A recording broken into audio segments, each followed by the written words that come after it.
en las puertas de Semana Santa. Brisas en algunos lugares de Nicaragua y Managua. Aquí estaba brisando. Aquí afuera, cuando no vine, me he percatado porque viene temprano. Sí, no, y lo interesante son los relámpagos. Curioso. Que se supone que estamos en verano. Si tenemos en puerta la Semana Santa, el verano, la parte más caliente. Bueno, en Perú está lloviendo torrencialmente, en Brasil igual torrencialmente, y se supone que estamos en verano. ¿Esto es efecto del cambio climático? Pues debe ser, pero el mundo tiene cambios terribles. Bueno, Europa, que nunca había tenido inundaciones, que nunca había tenido temblores, ahí en Italia y en Bélgica, derrames. Semejantes terremotos en Turquía y Siria. Sí, pues, pero para los europeos, pues, que nunca han sentido que la cal pela, entonces ahora es terrible, pues. Y deja de nevar en unos lados, comienza a nevar en otros lados, están desapareciendo territorios, islas. Es decir, diría mi abuelita, ya viene el fin del mundo. Bueno, y en Ucrania, Rusia y toda esa región está la temperatura 20 grados bajo cero. Sí, terrible. ¿Has estado a 20 grados?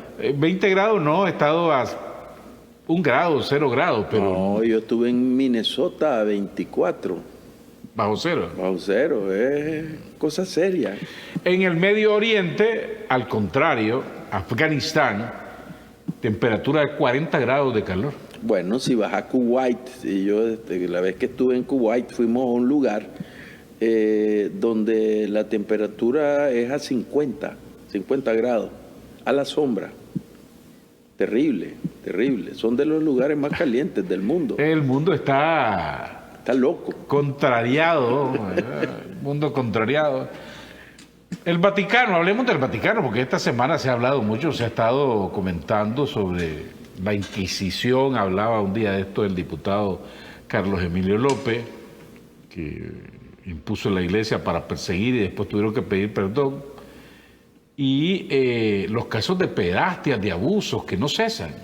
Bueno, lo que pasa es que realmente la iglesia en los últimos años, no en los últimos años, tal vez de los últimos 3 papas, viniendo de Juan Pablo para acá, ha estado inmersa en una crisis bien grande, una crisis que los tiene, digamos, en una situación de acoso en cuanto a la responsabilidad que tienen con algunas situaciones que se han planteado. Primero es lo que nosotros diríamos la participación de la iglesia en política, ¿verdad? Es que ese es un punto que afecta la visión que tenemos los cristianos de la iglesia institucional, formal. Yo decía la otra vez en tu programa que una cosa es la iglesia, una cosa son los evangelios, las sagradas escrituras y los principios fundamentales de la iglesia, y otra cosa es el comportamiento de hombres que dicen ser curas, porque al final de cuentas a los curas no los podemos ver más que son hombres con sotana. Y que muchos de esta gente está ocupando la sotana para hacer política y tener protagonismo no eclesiástico, sino un protagonismo mundano, digamos, en la participación de la sociedad. Y mucha gente se confunde. Yo hacía la separación. Una cosa es el Estado del Vaticano, que es un país que tiene su presidente, que es el Papa, que tiene actuaciones políticas y comportamientos políticos porque es un líder político, pero a la vez tiene el doble sombrero de que es el líder de la Iglesia Católica. Se supone espiritual. El líder espiritual, digámoslo así, de la Iglesia Católica. Y entonces a veces esas dos situaciones se miran confrontadas, porque el comportamiento de un jefe de Estado no necesariamente tiene que ser el comportamiento de un guía espiritual. Y cuando un jefe de Estado ofende a otro jefe de Estado, se pierde el respeto, la diplomacia se va al suelo y entonces el que habla lo que quiere, oye lo que no quiere. Y entonces hay situaciones donde el Papa, como guía espiritual, actúa, no como guía espiritual, actúa como jefe de Estado. Y entonces ahí es donde embrocan a la iglesia. Y después quieren ponerse el escudo protector de la iglesia, de que están agrediendo a la iglesia. Pero él está actuando como jefe de Estado. Entonces, esa diferencia hay que plantearla porque el Estado del Vaticano está dentro del contexto de las naciones, que es tal vez el país más pequeño, pero es un Estado. Y como tal, su jefe, que es el Papa, tiene un comportamiento político y se plega a los intereses de los bloques y se plega a los intereses de los que creen que pueden hacer que otros países actúen en consonancia con lo que es su voluntad. Entonces, el Papa se equivoca cuando comienza a agredir a un jefe de Estado. El Papa se equivoca cuando trata de imponer su voluntad y habla, por ejemplo, en el caso de Nicaragua, lo que dijo de nuestro presidente, la respuesta de Daniel es coherente. Es una mafia. Es una mafia porque hay una serie de actuaciones de los miembros de la iglesia, los curas, que desdicen de la doctrina de la iglesia y desdicen del comportamiento de un cristiano. Por ejemplo, hay más de 100.000 niños en el mundo abusados sexualmente por sacerdotes pederastas, por sacerdotes que usan la pedofilia agravada. ¿Por qué yo digo que es pedofilia agravada? Porque son niños y niñas que se confían a un sacerdote por lo que ellos representan, lo que significan y que creen que van a estar bien protegidos. Y cuando te das cuenta, encontrás que han sido violentados sexualmente y hay casos, por ejemplo, estaba leyendo yo del Papa de ahora, el Papa Francisco, un sobrino de él. No encontré el link que te lo iba a pasar, donde un sobrino le pone las quejas de que fue abusado por un cura en la provincia, en Argentina, una de las provincias de Argentina. Y entonces la recomendación del Papa Francisco es: no lo acusé, quédate callado y rezá.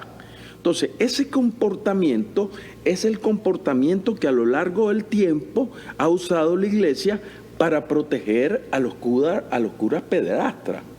Y ese comportamiento es el que conlleva al desencanto de los cristianos ante la actitud del que creemos que tiene que ser nuestro guía espiritual. ¿Cuál es la frustración? Mira, yo tuve una frustración en la UCA, por ejemplo, con los jesuitas. Yo estudié en la UCA y ahí habían 2, 3 curas que eran pispiretos, pues, y les gustaban las mujeres. Y uno se confesaba con ellos, yo me confesaba con el cura.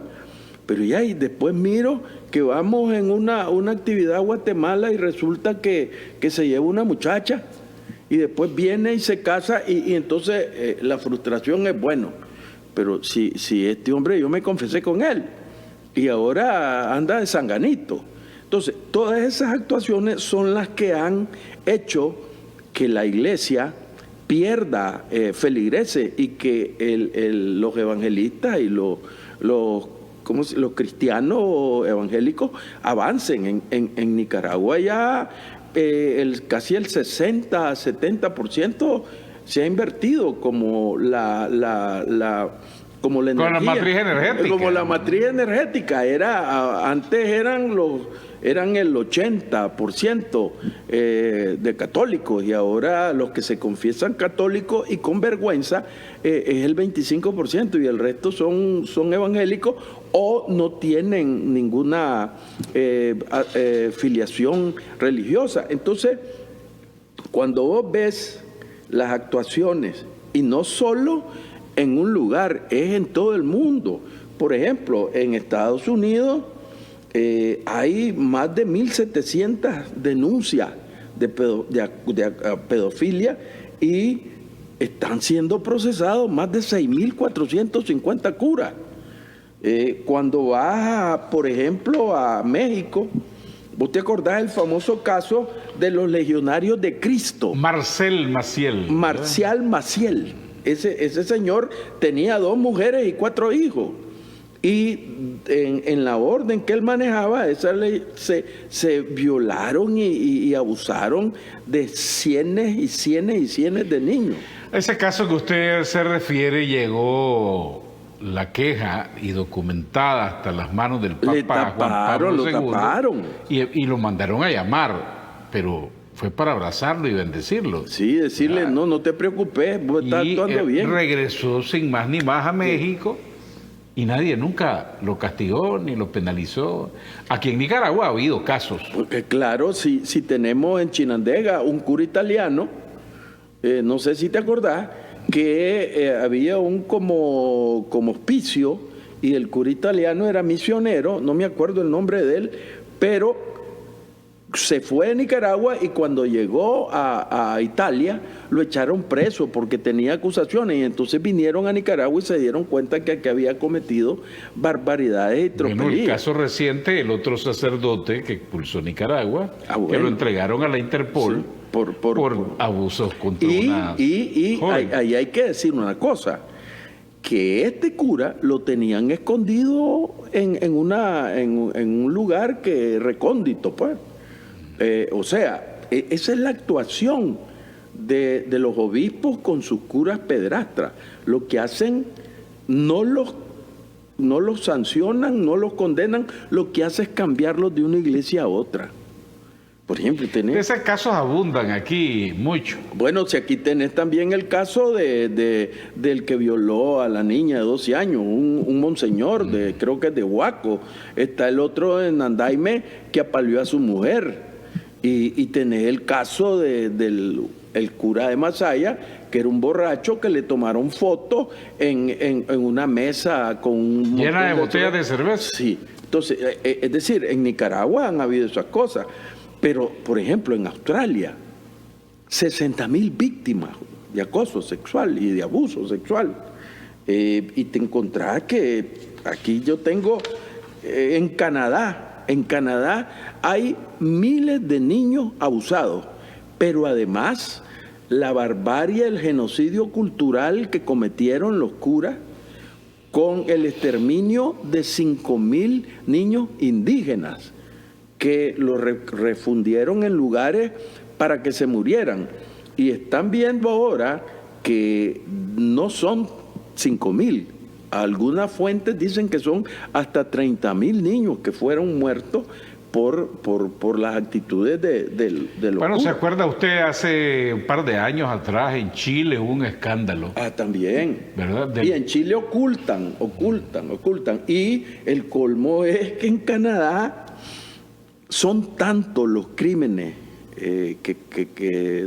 sexuales que cometen los curas, que yo no sé si vos sabés que en Canadá, en la provincia de Terranova, la iglesia estaba vendiendo 43 propiedades para enfrentar las demandas por abusos a los curas a cientos de niños en un internado de Terranova. Vendieron la Catedral Basílica de San Juan Bautista con una antigüedad de 167 años y la vendieron por 2.3 millones de dólares. Pero las demandas ascienden a 40, entonces están terminando con las iglesias. Y los cristianos, los católicos, las están comprando para continuar con el culto, pues que ya no estén los curas, pero sí, entonces vos te das cuenta de eso. En Francia, 21.600 víctimas, 3.000 sacerdotes acusados. En España hay 500 denuncias porque en España tratan de taparlo, pero hay miles de curas impunes. Y el otro cosa es que como hasta ahora está brotando la podredumbre de la iglesia, muchos de los casos están prescritos, entonces no se pueden sancionar a los curas. Pero en Portugal, 4.815 casos, y los abusadores, el 77% eran curas. En Irlanda hay una crisis de credibilidad en la iglesia. Estaban hablando de que uno de los lugares más católicos del mundo está quedándose sin clientes, digámoslo así, porque hay más de 70.000 víctimas, niños víctimas, y solo hay 1.300 curas acusados. En Alemania, 3.677 niños abusados que denunciaron y 1.700 curas acusados. En Italia hay 60.000 niños víctimas de pederastia. Y te encontrás pues que si vos comenzás a recorrer el mundo y los cálculos son de más de 100.000 niños. Entonces esas son las cosas que debilitan el comportamiento del jefe de la iglesia, que además es jefe de Estado, porque en lugar de andarse preocupando por estar discutiendo con un presidente de otro país, debiera estar viendo cómo se sancionan a todos. Limpiar todo eso internamente. A todos estos curas. Pero además la iglesia carga otra lacra, que es la corrupción y el lavado de dinero en el Vaticano. ¿Vos te acordás de aquel banco Lombrosiano? El banco Ambrosiano, ya vamos a hablar de ese tema, solo para terminar de los abusos. Hay una película, creo que en YouTube la pueden bajar, se llama Spotlight, si no la ha visto se la recomiendo. Está basada en la vida real, en Boston, en los Estados Unidos, que llegó una denuncia al periódico. Comenzaron a investigar y le dijeron algunas asociaciones católicas: no se metan a eso porque el cardenal se va a molestar, el cardenal de Boston. Y famoso es ese cardenal. Comenzaron a investigar y llegó un momento en que dijeron: bueno, aquí hay tantos abusos que no podemos dejar de publicar esto. Y era un hilo. Cientos de sacerdotes abusadores de menores de edad y de víctimas que ya eran adultos, que dijeron, sí, queremos denunciarlo. Entonces la película muy interesante, está basada en la vida real. Spotlight, pueden buscarla ahí en las redes. Bueno, te doy otro tip.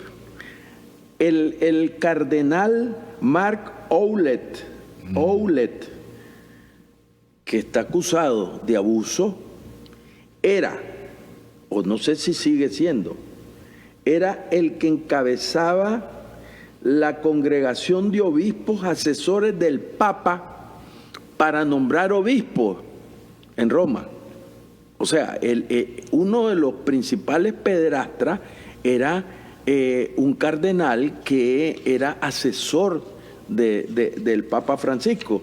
Y todas las organizaciones, porque en el mundo se han organizado organizaciones para denunciar los crímenes de la iglesia, y todas coinciden en que hay una voluntad manifiesta de la iglesia, comenzando desde el Papa por supuesto, de esconder lo más posible los crímenes y las sanganadas de los curas y tratar de mediatizarla. Y ahora lo que están buscando es conseguir plata para indemnizar a la gente y que la gente se quede callada. Exactamente. Pero no tratan de corregir la actitud desviada de estos sacerdotes, porque llama la atención que hay tantas religiones y si vos ves, si bien es cierto que hay pastores evangélicos que cometen actitudes de ese tipo, pero no en la magnitud de esta. Aquí estás viendo que 4.000 curas, 60.000 víctimas.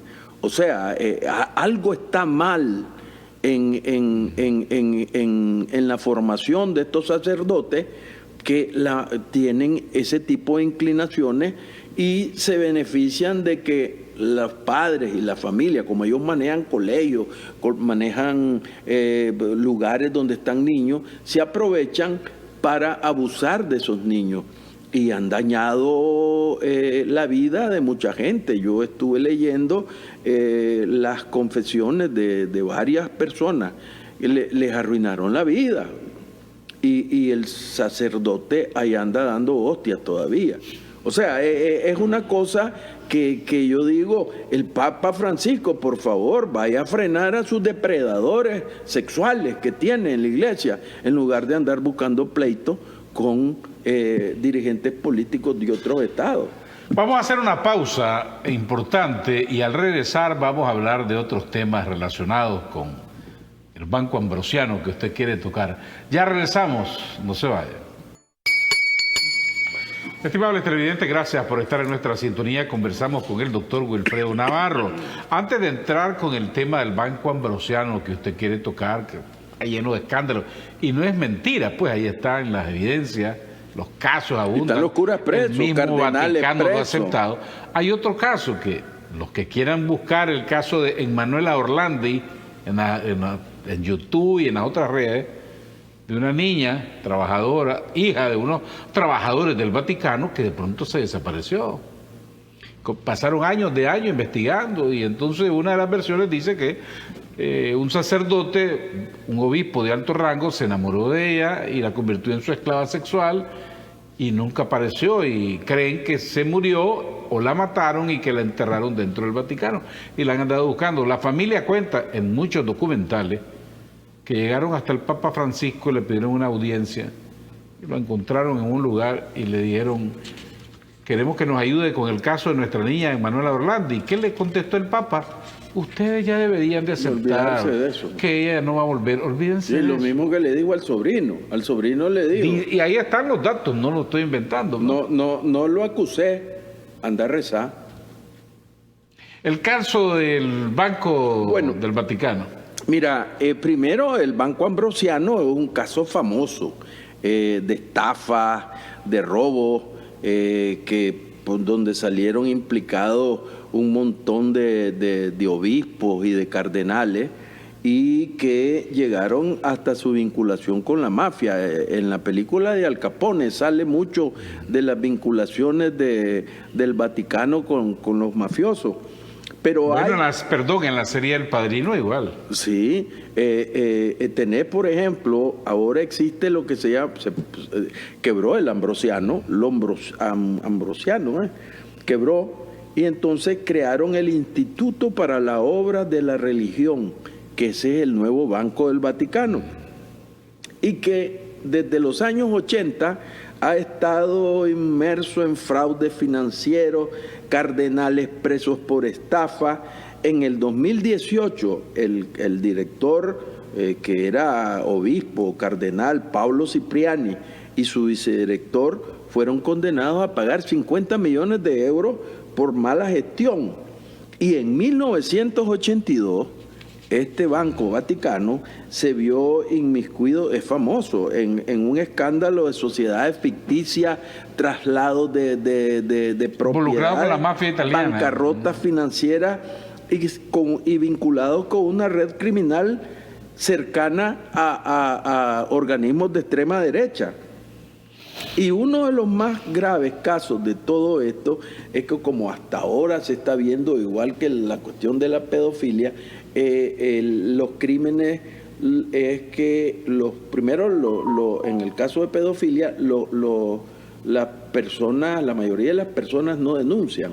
Y cuando se atreven a denunciar, el delito está prescrito y entonces lo que queda nada más es la denuncia, pero el ofensor, el cura enfermo sexual no paga los crímenes que cometió.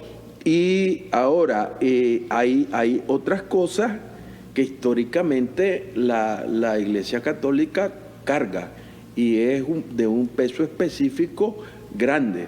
La Iglesia Católica, el Vaticano,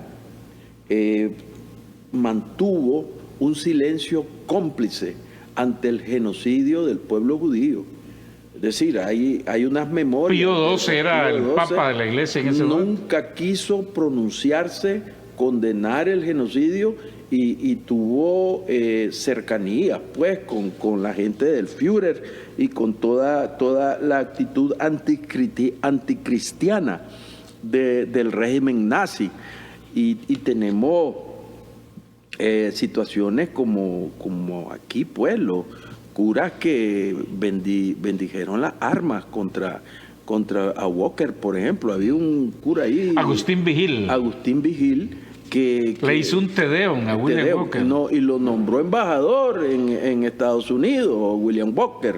Entonces, y lo otro es que a mí no me deja de golpear, es el genocidio cultural de todos esos niños en Canadá, que fueron asesinados, y ni el gobierno de Canadá ni el Papa llegó a hacer la mueca pues de pedir perdón, pero ahí no se trata de pedir perdón, sino indemnizar a los miles de familiares de estos niños, 5,000 niños se dice, pero como te decía, hay otras fuentes que fueron más de 30,000, y es de señalar el apoyo claro que siempre ha dado el Vaticano a las dictaduras de derecha. El propio Papa Francisco apoyó la dictadura militar de derecha en Argentina y la defendía.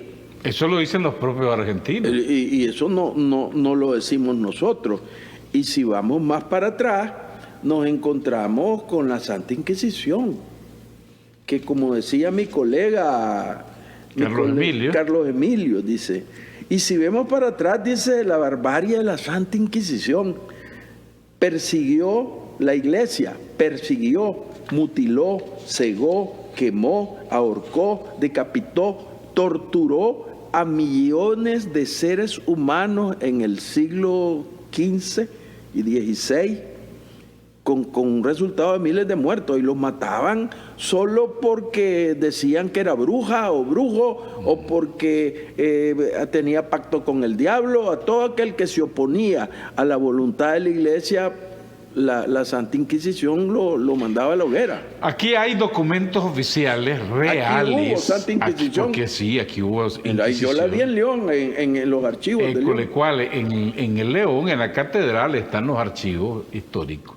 Sí. Cuando se creó el comité de la Inquisición, estaban sujetos a México, después a Guatemala, y aquí era porque a defender al sacerdotes que tenían derecho a tener propiedades, así es. a recibir impuestos. No, y se hicieron de propiedades porque mataban a la gente y se quedaban con sus bienes. Y ahí si los curas la iglesia era dueño hasta de los cementerios. Todavía para la Revolución Liberal, que abolió eso, la vinculación a manos muertas. Si yo me moría y no testaba, mis bienes pasaban a la iglesia. Y la iglesia decidía a quién se iba a enterrar en el cementerio y quién se iba a enterrar fuera. Y por eso es que mucha gente fue enterrada extramuros. Se dice, por ejemplo, que el general, el general de la batalla del Coyotepe, Benjamín Celedón, lo arrastraron y lo llevaron a Mazatepe primero. En Mazatepe dijeron que no lo enterraban ahí porque era masón. Entonces se lo llevaron para Catarina.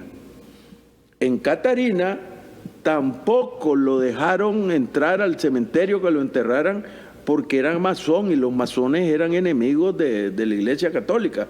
Esa es la razón de que Celedón esté enterrado extramuros del cementerio. A la entrada del cementerio. Sí, afuera, porque no lo dejaron que lo enterraran. Entonces, con la Santa Inquisición, la Iglesia adquirió una gran riqueza y un gran poder, porque el que tiene la decisión de decir que sos bueno, sos malo, y que eso signifique que te maten o que vivas, eso te da un poder político.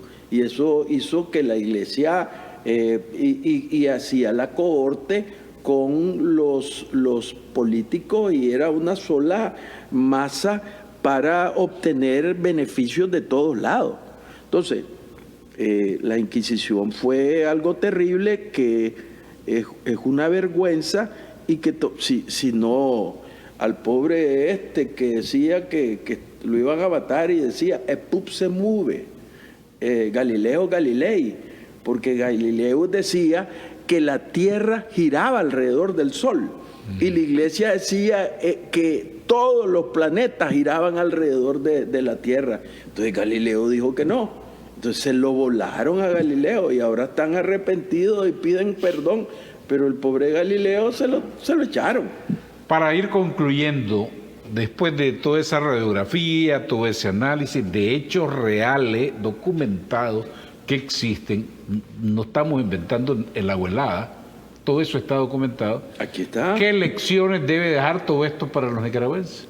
Bueno, que no nos dejemos engañar, ¿verdad? Y que sepamos diferenciar la iglesia, que es una cosa que hay que respetar el evangelio, hay que respetar la promoción de la vida cristiana, que eso que tiene sus valores propios de la actitud de hombres vestidos con sotana que pretenden instrumentalizar la religión, instrumentalizar el evangelio para su beneficio personal o para esconder sus lacras y sus pecados, porque eso es lo que te lleva, que no te permiten que puedas sancionar a los delincuentes. Aquí dicen, que está un cura preso, pero el cura no está preso por cura, está preso por promover actos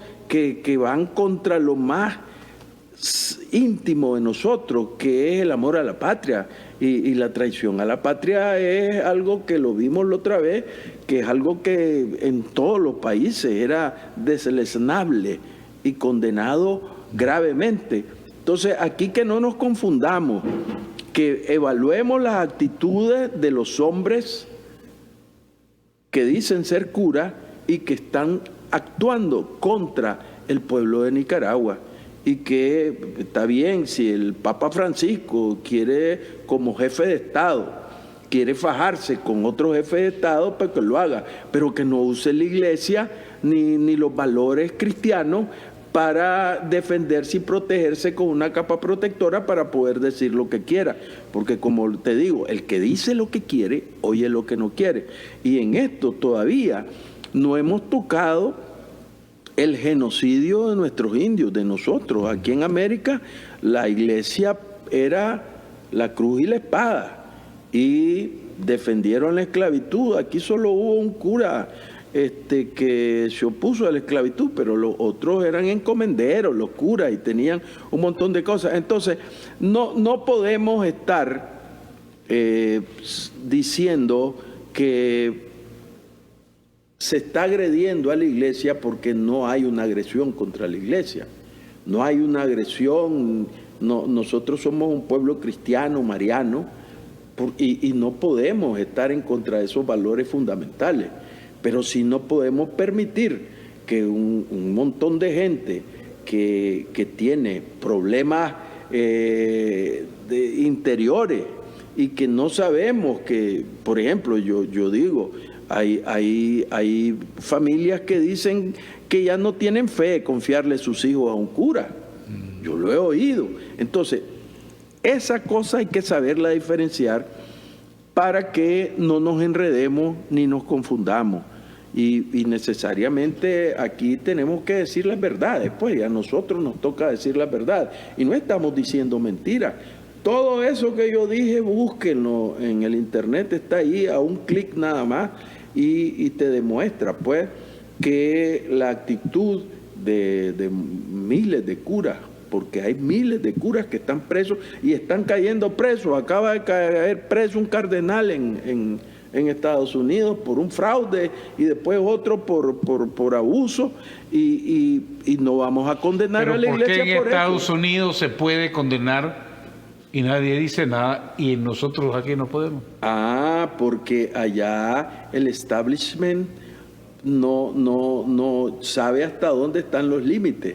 Y aquí nos quieren aplicar, como somos un paisito, nos quieren joder.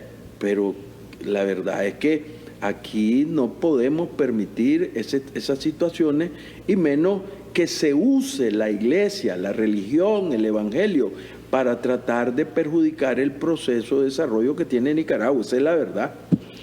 Doctor Wilfredo Navarro, muchas gracias por habernos acompañado. A los estimables televidentes también, interesantes posiciones ahí en las redes. Les agradecemos que participen con el debido respeto. Nosotros nos vamos. Saludo, y le mandan saludo todos los tuiteros sandinistas que han estado activos hoy, sobre todo el Cuervo. Dice que lo felicita porque está muy activo usted en el Twitter. No, yo estoy tuiteando y yo sigo al Cuervo, decirle que lo sigo. Estoy detrás de él, te sigo a vos, aunque vos no me seguís. ¿Cómo no? Bueno, pues. Seguimiento mutuo. Estimados televidentes, nosotros nos vamos. Que Dios bendiga a Nicaragua, que Dios los bendiga a todos. Nos veremos mañana y que tengan una buena noche.